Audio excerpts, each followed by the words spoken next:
देखिए, आज एक और नया वीडियो लेकर के आए हैं कि आप लोग जैसा कि टॉपिक देखते होंगे कि आजकल बच्चों का बिगड़ने में माता पिता या तो अभिभावक का कितना योगदान है। और ये बात सच है कि अगर कोई बच्चा बिगड़ रहा है तो उसमें कहीं ना कहीं माता पिता या तो जो उसका गार्जियन है उसका बहुत बड़ा योगदान है। अब योगदान के बारे में अगर बोला जाए कि किस तरह का योगदान रहता है, उसमें देखिए सबसे पहली बात क्या है कि जब बच्चा आपका 10 में या 12th में पढ़ने वाला रहता है, ठीक है, तो मानते हैं कि अभी ऑनलाइन का ज़माना है, बच्चा ऑनलाइन क्लास लेता है या तो फिर ऑफलाइन के द्वारा लेने के बाद भी जाकर के मतलब कुछ होता है कि ऑनलाइन भी क्लास लेता है। लेकिन कि आप लोगों को ये चीज़ ध्यान देना चाहिए कि आप जिस चाहे लड़का हो अथवा लड़की के हाथ में अगर आप मोबाइल दे दिए, अच्छी बात है मोबाइल देना, इसमें गलत चीज़ नहीं है, क्योंकि मोबाइल एक ऐसा साधन बन गया है कि अभी के दौर में कि आप बहुत दूर तक पहुँच सकते हैं। लेकिन सबसे बड़ी ये गलती है कि आप बच्चे को मोबाइल तो दे दिए हैं, लेकिन उस मोबाइल का उपयोग वो ढंग से कर रहा है या नहीं कर रहा है इसके ऊपर आप फोकस नहीं करते हैं। आप सिर्फ ये दे देते हैं मोबाइल, 12,000 का मांग रहा है 12,000 का मोबाइल दे दिए हैं, 20,000 का मांग रहा है 20,000 दे दिया, पापा हमको मोबाइल चाहिए, हम ऑनलाइन क्लास लेंगे। ठीक है, आप ऑनलाइन क्लास ले रहे हैं, ठीक, अच्छी बात है, लेकिन पेरेंट का सबसे बड़ा गलती हम यहाँ पे यह बोलना चाह रहे हैं कि आप बच्चे को मोबाइल दीजिए। मोबाइल अच्छी बात है देना, लेकिन बच्चा का मोबाइल आपको दिन में 24 घंटा के अंदर किसी भी एक टाइम या 2 टाइम उस बच्चे का मोबाइल को आपको चेक करना है कि मोबाइल जो हम बच्चे के हाथों में दिए हैं क्या सही ढंग से इस्तेमाल कर रहा है या कोई गलत चीज में इन्वॉल्व तो नहीं हो गया है। कभी कभी होता है कि यही गलती की वजह से कहीं कहीं बच्चा बहुत ज्यादा बिगड़ जाता है। आप उसको पढ़ाई के लिए देते हैं, लेकिन कभी कभी क्या होता है कि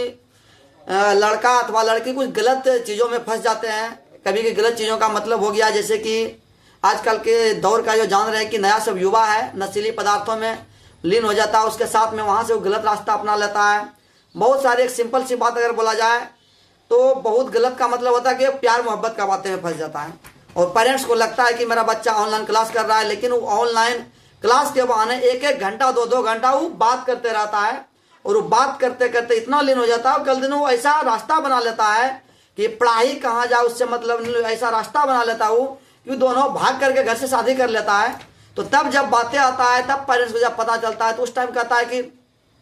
ये तो मेरा बेटा गलती कर गया, ये तो मेरी बेटी का गलती है। लेकिन नहीं, बेटा बेटी का गलती नहीं, कहीं ना कहीं उसमें उसका भगाने में अगर कहा जाए तो आपका जरूर कम से कम 50% योगदान माना जाएगा, क्योंकि आप उसको जब मोबाइल दिए हैं पढ़ने के लिए, लेकिन आपका यह दायित्व बनता है कि आप उसको 12,000 20,000 का मोबाइल थमा दिए, लेकिन यह दायित्व बनता है आपका जो भी पेरेंट्स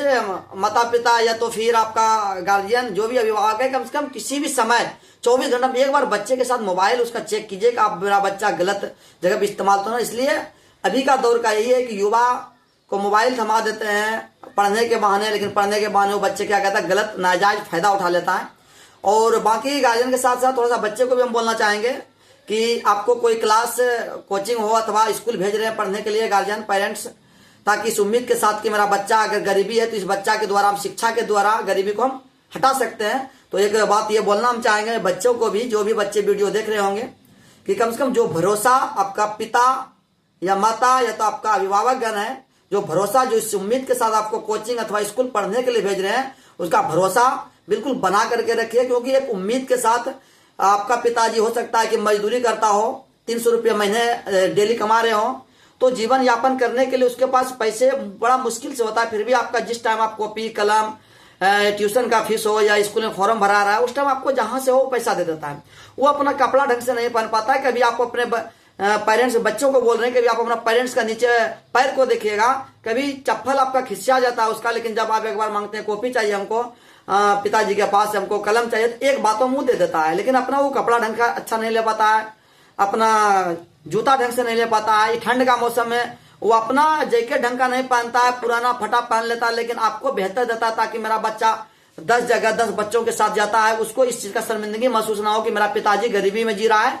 इस वजह से तुमको बेहतर बनाने के लिए देता है। तो एक बार उम्मीद कम से कम उसका भरोसा नहीं तोड़िए, कम से कम इतना भरोसा बना करके पेरेंट्स का रखिए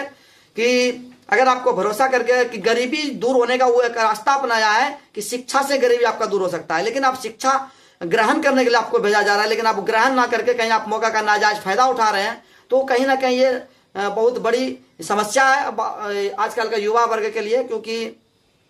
अभी बच्चों को 14 साल 15 साल का ही एज में हम देखते हैं कि उसको पढ़ाई पे फोकस कम करके कहीं अदर जगह फोकस करने लगता है। तो ये सब चीज बच्चों को भी बोल रहे हैं कि ना करें, क्योंकि आपका माता पिता आपको बहुत मेहनत से पढ़ा लिखा रहा है। कम से कम उसका जो गरीबी, उस गरीबी को दूर करने के लिए आप मेहनत कीजिए, अच्छे मार्क्स लाइए, बेहतर परफॉर्मेंस कीजिए, ताकि उससे आपका जो भी टीचर हो, कोचिंग का या स्कूल का, उसका भी मनोबल बढ़े, और जो आपका पेरेंट्स हो, आपका समाज में मन बढ़े, ताकि आपका पेरेंट्स माता पिता गर्व से कह पाए कि मेरे बेटे को गरीबी के साथ पढ़ाएं, लेकिन मेरा बेटा जो बेहतर नंबर ला करके मेरा समाज का, उस एरिया का, उस स्कूल का, उस कोचिंग का नाम रोशन कर रहा है। तो कहीं ना कहीं माँ बाप का भरोसा को मत तोड़िए, यही बात बोलना चाहेंगे। विशेष तौर पे थोड़ा बहुत कभी कभी पेरेंट्स को भी बच्चों के ऊपर ध्यान दीजिए,